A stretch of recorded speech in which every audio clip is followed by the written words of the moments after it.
చాలా బాగుంది. ప్రజలు స్వచ్ఛందంగా వాళ్ళంతలో వాళ్ళే వస్తున్నారు అమిత్ షా గారిని చూడడానికి. మరి రాష్ట్ర స్థాయి ఆయన ఏదైతే మన సెంట్రల్ హోమ్ మినిస్ట్రీ ఉన్నారో ఆయన ఏం ప్రసంగించబోతున్నారో, మరి ఎలక్షన్స్కి ముందున ఉన్న ఈ 5 రోజులలో దిశానిర్దేశ మన తెలంగాణ గురించి ఏం చెప్పబోతాడని బాగా ఇంట్రెస్టెడ్గా పబ్లిక్ వాళ్ళంతలో వాళ్ళే తరలి వస్తున్నారు. తండోపతండాలుగా మీరు చూస్తుండొచ్చు. స్వచ్ఛందంగా కానీ ఎవరికి వాళ్ళు వాళ్ళ వెహికల్స్ తీసుకొని బయట వెయిట్ చేస్తున్నారు. ఇంకా లోపల ఎంట్రీ కానికి చాలా మంచి స్పందన వస్తుందని బాగా మనకు చూస్తూనే అర్థమవుతుంది. అవునండి, అంటే ఖచ్చితంగా వస్తుందండి. ఇప్పుడు ఎందుకంటే అందరూ ఇప్పుడు అబ్కి బార్ 400 పార్ అనేది ఏదైతే ఉందో పబ్లిక్ అందరికి వెళ్ళిపోయిందండి. గ్రౌండ్ లెవెల్లో కూడా మాస్ లెవెల్లో కూడా వెళ్ళిపోయింది. ఖచ్చితంగా 400 పార్ అవుతుందని మేము గట్టిగా నమ్మకంతో ఉన్నామండి.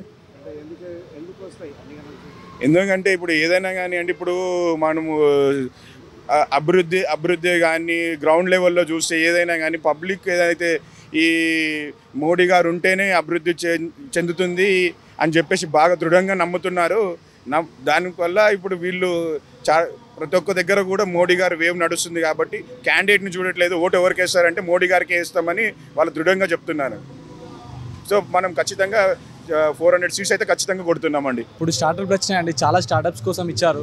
ఎయిమ్స్ ఎక్కడ లేని విధంగా 13 ఎయిమ్స్ ఈ గత 10 సంవత్సరాల్లో 13 ఎయిమ్స్ వచ్చినాయండి. తర్వాత మన రక్షణ శాఖలో వచ్చేసి అగ్నివీర్ కింద ఇంత పెద్ద స్కీమ్ తీసుకురావడం చాలా సంతోషకరం అండి.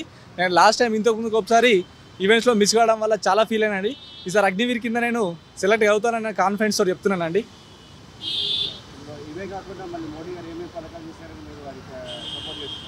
ఇప్పుడు ఆయుష్మాన్ భారత్ అని తీసుకొచ్చారండి. ఇప్పుడు మా ఫ్యామిలీలో మా గ్రాండ్ ఫాదరు మా గ్రాండ్ మదర్ ఇద్దరు బీపీ పేషెంట్స్ అండి, ఇంకో డయాలిసిస్. ఇప్పుడు ఆయుష్మాన్ భారత్ కింద ఎలాంటి ఉన్నా హెల్త్ ఇష్యూస్ దాని కింద ఆయుష్మాన్ భారత్.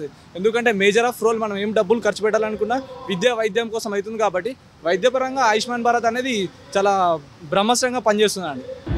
గవర్నమెంట్ నుంచి మెంబర్గా మాట్లాడుతున్నాము. కృష్ణారావు గడ్డమైసమ్మ మా బస్సు మేము ఇద్దరు కానీ ఎమ్మెల్యేకు గెలిపించాలని